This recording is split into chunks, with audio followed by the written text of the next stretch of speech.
ദൈവത്തിരുനാമത്തിന് സ്തോത്രം ചെയ്യുകയും സ്തുതിക്കുകയും ചെയ്യുന്നു. ക്രിസ്തുവിൽ പ്രിയമുള്ള സഹോദരങ്ങളെ, സഹോദരിമാരെ, കർത്തൃദാസന്മാരെ, അനുഗ്രഹീതമായിരിക്കുന്ന നല്ല ദിവസത്തിനായി ദൈവത്തെ വാഴ്ത്തുകയും പുകഴ്ത്തുകയാണ്. ഓരോ നാളും നമ്മെ നന്നായി അറിഞ്ഞ്, നമ്മുടെ ഹൃദയ നിലവാരങ്ങളറിഞ്ഞ്, നാം അനുഭവിക്കുന്ന വ്യഥകളറിഞ്ഞ്, നമ്മുടെ അവസ്ഥകളറിഞ്ഞ് നമ്മെ ധൈര്യപ്പെടുത്താൻ, നമ്മെ ചില വിഷയങ്ങൾക്കകത്തുനിന്ന് പുറത്തു കൊണ്ടുവരുവാൻ ബോധവൽക്കരണവും ആത്മീയ ഉത്തേജനവും നൽകുന്ന, അനുദിന ആഹാരമെന്ന വണ്ണം എല്ലാ ദിവസവും നമുക്ക് തരുന്ന സ്വർഗീയ ദൂതിൻ്റെ ഉടമയായ മഹാദൈവത്തിന് നന്ദി നിറഞ്ഞ ഹൃദയത്തോടെ സ്തോത്രം ചെയ്യുകയും സ്തുതിക്കുകയും പുകഴ്ത്തുകയും വാഴ്ത്തുകയും ചെയ്തുകൊണ്ട് ദൈവത്തിൻ്റെ തിരുസന്നിധിയിൽ ഇന്നും നിങ്ങൾക്കുള്ള ദൈവിക ദൂതിനായി, നമുക്കുള്ള ദൈവാലോചനയ്ക്കായി കർത്തൃപാതാരവിന്ദത്തിലിരിക്കുമ്പോൾ വചനത്തിൻ്റെ മറ നീക്കി ദൈവം എൻ്റെ കയ്യിൽ തന്നിരിക്കുന്ന സ്വർഗീയ ആലോചന നിങ്ങൾക്ക് പങ്കുവയ്ക്കാൻ ഞാൻ ഒരുങ്ങുകയാണ്.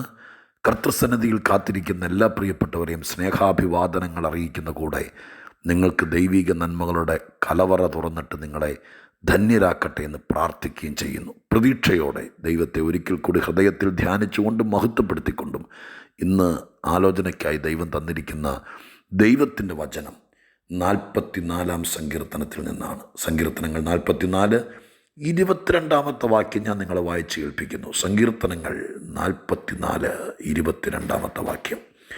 നിന്റെ നിമിത്തം ഞങ്ങളെ ദിവസം പ്രതി കൊല്ലുന്നു, അറുപ്പാനുള്ള ആടുകളെ പോലെ ഞങ്ങളെ എണ്ണുന്നു. എന്നോട് പറയാം, നിന്റെ നിമിത്തം ഞങ്ങളെ ദിവസം പ്രതി കൊല്ലുന്നു, അറുപ്പാനുള്ള ആടുകളെ പോലെ ഞങ്ങളെ എണ്ണുന്നു.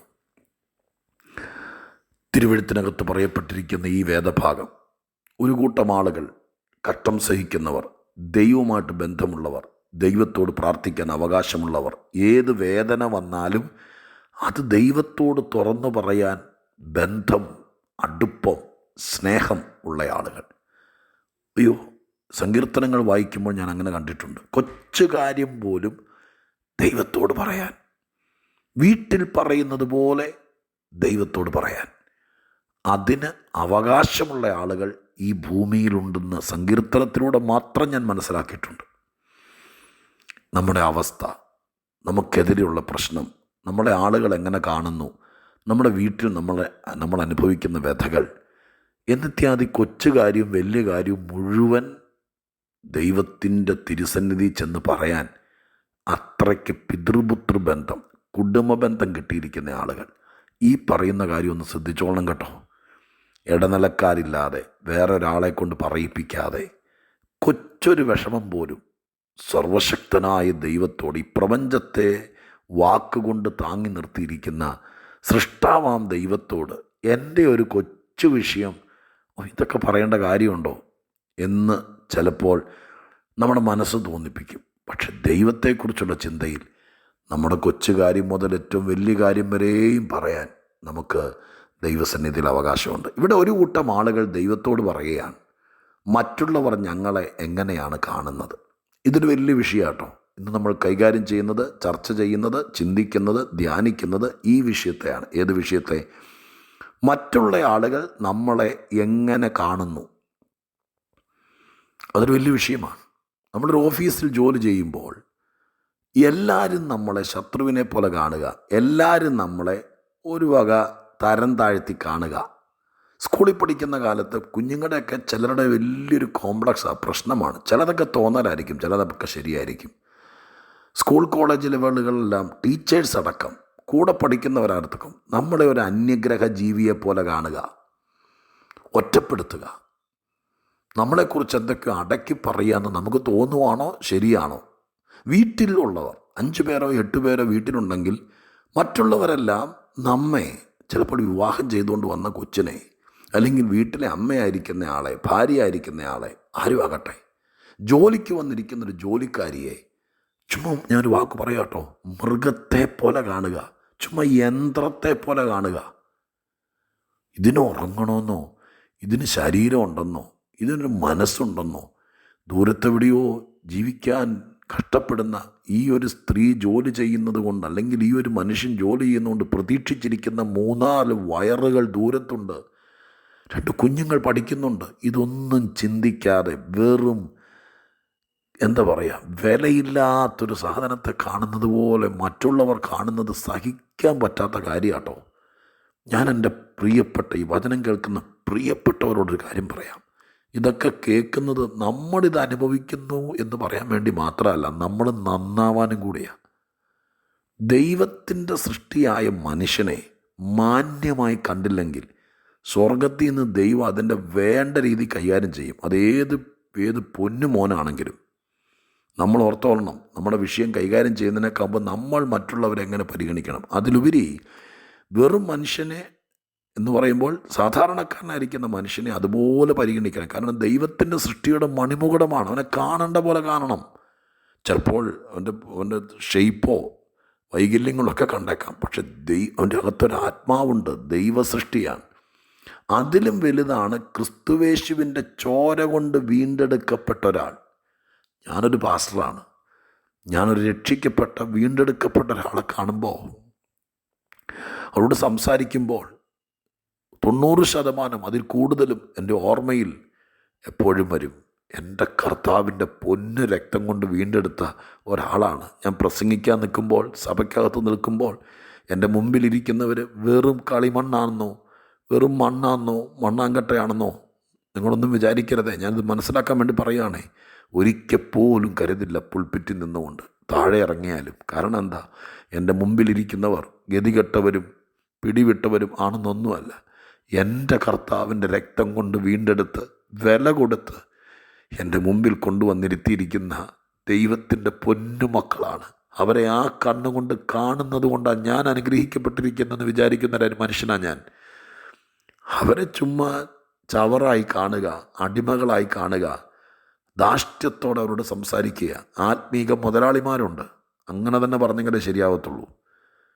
ചുമ്മാ വെറുതെ കൂലിക്കാരെ കാണുന്ന പോലെ കാണുക.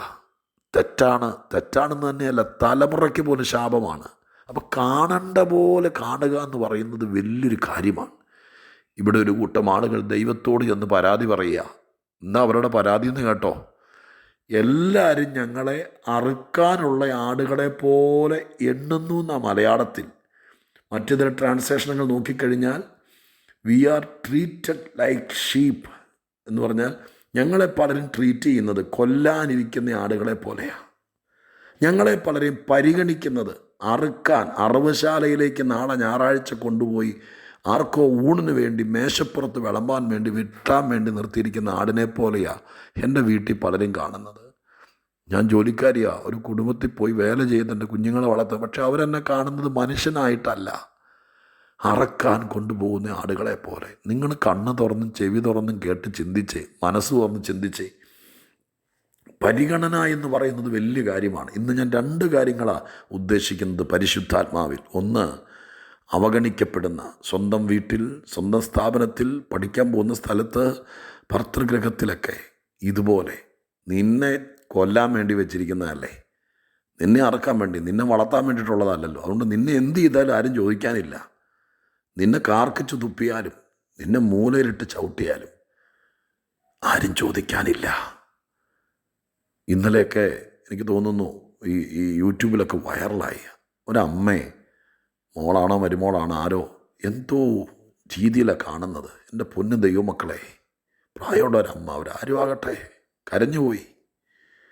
ഒരിക്കലും ഇത് കേൾക്കുന്ന ദൈവമക്കളെ, ദൈവസൃഷ്ടിയെ, അമ്മയെ, അപ്പനെ, ഭാര്യയെ, ഭർത്താവിനെ, കുഞ്ഞുങ്ങളെ, വീട്ടിൽ വന്നു കയറിയ മോളെ ഒരിക്കൽ പോലും പരിഗണിക്കേണ്ടതുപോലെ പരിഗണിക്കാതിരിക്കരുത്. ആ കൊച്ച് അല്ലെങ്കിൽ ആ അമ്മ ചങ്ക് പൊട്ടി ദൈവത്തോട് ഇവർ പറഞ്ഞ പോലെ പറയാം, എൻ്റെ അപ്പാ ഞാൻ നൊന്നു പെറ്റവരാ, എന്നെ കാണുന്നത് അറുക്കാനുള്ള ആടുകളെ പോലെയാണ്. കമ്പി പടിക്ക് തല്ലുക, കഴുത്തെ പിടിച്ച് ഞെക്കുക, ഭിത്തിയോട് ചേർത്ത് വെച്ച് വയറ്റത്തിൻ്റെ ഇടിക്കുക. ഇങ്ങനെയൊക്കെ പറഞ്ഞാൽ ആ വീട്ടിൽ തീ ഇറങ്ങും കേട്ടോ. കാരണം ദൈവത്തോട് പറയാൻ മനുഷ്യന് അവകാശമുണ്ട്. വേദപുസ്തകത്തിൽ പലതരം ആടുകളെ ഞാൻ കണ്ടിട്ടുണ്ട്. ദൈവത്തിൻ്റെ കുഞ്ഞാടുകൾ, അത് ദൈവത്തിൻ്റെ കുഞ്ഞാടുകളാണ്. രോമം കത്രിക്കുന്ന ആടുകൾ, അത് ഒരു ബിസിനസ്സിന് വേണ്ടി, ലാഭത്തിന് വേണ്ടി ആളുകൾ വളർത്തുന്നതാണ്. പാൽ കൊടുക്കുന്ന ആടുകളെക്കുറിച്ച് കൊരിന്ത്യർ ലേഖനത്തിലല്ലേ പൗലോസ് പറഞ്ഞിട്ടുണ്ട്, ആടുകളെ വളർത്തിയിട്ട് അതിൻ്റെ പാൽ കൊണ്ട് ഉപജീവനം. പാൽ കൊടുക്കുന്ന ആടുകളുണ്ട്. ഈ എന്താ പറയുക, പെറ്റ് ഷീപ്സ് എന്ന് പറഞ്ഞാൽ നമ്മുടെ ദാവീദിൻ്റെ കുറ്റം നാഥാൻ പ്രവാചകൻ ചെന്ന് പറയുമ്പോൾ ബത്ശേബ ഊരിയാവ് ബന്ധത്തെക്കുറിച്ച് പറയുന്നത് ഇങ്ങനെയാണ്. ഒരാൾക്കൊരാട്ടിൻകുട്ടി ഉണ്ടായിരുന്നു. അത് അവൻ്റെ മടിയിൽ ഉറങ്ങി മടിയിൽ വളർന്നു. അവൻ്റെ പാത്രത്തിൽ നിന്ന് കഴിച്ചു. Pet sheep. അതിനെ പാലിനേക്കാൾ രോമത്തേക്കാൾ മറ്റെന്തിനേക്കാൾ സ്നേഹമാണ് അവിടെ കാണിക്കുന്നത്. അങ്ങനെയുള്ളത്. അഞ്ചാമത്തതാണ് അറുക്കാനുള്ള ആടുകൾ. ഇങ്ങനെ ആടുകൾ ബൈബിളിൽ 5 തരമുണ്ട്. എന്നെ കേൾക്കുന്ന പ്രിയപ്പെട്ടവരെ, നമുക്ക് നമ്മുടെ വീട്ടിലുള്ളവരെ ഈ മോളി പറഞ്ഞ പോലെയൊക്കെ കണ്ടുകൂടെ? അറുക്കാനുള്ള ആടുകളെ പോലെ കാണണോ? പെറ്റായി കണ്ടുകൂടെ? എൻ്റെ കുഞ്ഞ, എൻ്റെ രക്തമാണ്. എൻ്റെ വീട്ടിൽ മറ്റുള്ളവരെ, നമ്മുടെ ചർച്ചിലെ ആളുകളെ അങ്ങനെ കാണണം. ചുമ്മാ പാല് കിട്ടാൻ വേണ്ടി മാത്രം വളർത്തുന്ന ആടായിട്ടോ, ആണ്ടിൽ 2 പ്രാവശ്യം രോമം കത്തിരിച്ചെടുത്തിട്ട് അത് വിറ്റ് കാശുണ്ടാക്കാൻ വേണ്ടി വളർത്തുന്ന ആടുകളായിട്ടൊന്നുമല്ല. ദൈവത്തിൻ്റെ ആടുകളാണ്. അതുപോലെ കാണണം. ഞാനിന്ന് പ്രാർത്ഥിക്കാൻ പോവാ. നിങ്ങൾ അവഗണിക്കപ്പെടുവാണോ? നിങ്ങളെ വെറും കടലാസിന് തുല്യമായി ചവിറ്റുകൊട്ടയിൽ എറിയുകയാണോ? അറുക്കാനുള്ള ആടുകളെപ്പോലെ പരാതി കേട്ടോ, ഇത് വലിയ പ്രാർത്ഥനയൊന്നുമല്ല. ഏതോ പാവപ്പെട്ട ആളുകൾ ചെന്ന് ദൈവത്തോട് പറയുക, അപ്പാ ഈ നാട്ടുകാരല്ല എന്നെ കാണുന്നത്, വടക്കേന്ത്യയിലൊക്കെ കർത്തൃവേല ചെയ്യുന്ന എൻ്റെ പ്രിയപ്പെട്ട ദൈവത്തിൻ്റെ ദാസിദാസന്മാർ എന്നെ കേൾക്കുന്നുണ്ടല്ലോ. അവിടുത്തെ ആളുകൾ സുവിശേഷകൻ എന്ന നിലയ്ക്ക്, യേശുക്രിസ്തുവിൻ്റെ ആളുകൾ എന്ന നിലയ്ക്ക് നിങ്ങളെ എങ്ങനെ കാണുന്നേ? നിങ്ങളൊന്ന് കരഞ്ഞ് ദൈവത്തോട് പറഞ്ഞു, അപ്പാ എന്നെ ഈ നാട്ടുകാർ കാണുന്നത്, എന്നെ ഈ അയൽക്കത്തുകാർ കാണുന്നത്, ഇവിടുത്തെ പ്രധാനികൾ കാണുന്നത് ഇതുപോലെയാണ്. ചുമ്മാ ഉപദ്രവിക്കുക, ഒരു മനുഷ്യനോട് ചെയ്യാൻ പാടില്ലാത്തത്, സഹജീവിയോട് ചെയ്യാൻ പാടില്ലാത്തത്, വലിയ പത്തൽ കൊണ്ട് തല്ലുക, നിലത്തിട്ട് ചവിട്ടുക. നമുക്ക് നമ്മുടെ സഹോദരങ്ങൾക്ക് വേണ്ടി പ്രാർത്ഥിക്കാം, പ്രിയപ്പെട്ടവർക്ക് വേണ്ടി പ്രാർത്ഥിക്കാം. വീട്ടിൽ ഉപദ്രവിക്കപ്പെടുന്നവർക്കായി, അവഗണിക്കപ്പെടുന്നവർക്കായി. പിള്ളേർ കാശ് കൊടുത്ത് ഏതെങ്കിലും ഓൾഡ് ഏജ് ഹോമിലൊക്കെ കൊണ്ടാക്കിയിട്ട് അവർ ചുമ്മാ കാശ് മേടിച്ചിട്ട് വെറുതെ ഹോസ്റ്റലുകളിലാക്കിയിരിക്കുന്ന പിള്ളേരെ, മാതാപിതാക്കൾ വിദേശത്തായിരിക്കുമ്പോൾ ചുമ്മാ മനുഷ്യത്വം പോലും കൊടുക്കാതെ കഷ്ടപ്പെടുത്തുന്ന കുഞ്ഞുങ്ങൾ പോലും ഉണ്ടെന്ന് ഞാൻ കേട്ടിട്ടുണ്ട്. പ്രാർത്ഥിക്കാം. ആരും ആരെയും അറുപ്പാനുള്ള ആടുകളെ പോലെ പരിഗണിക്കല്ലേ. ദൈവത്തിൻ്റെ കുഞ്ഞാടുകളായി നമുക്കവർക്ക് കൊടുക്കാവുന്ന സ്നേഹം കൊടുക്കാം, കരുതാവുന്ന കരുതൽ കൊടുക്കാം, കൈത്താങ്ങൽ കൊടുക്കാം. അങ്ങനെ നമുക്കും അനുഗ്രഹിക്കപ്പെടാം. നമ്മുടെ സമൂഹം നന്മയായി തീരട്ടെ.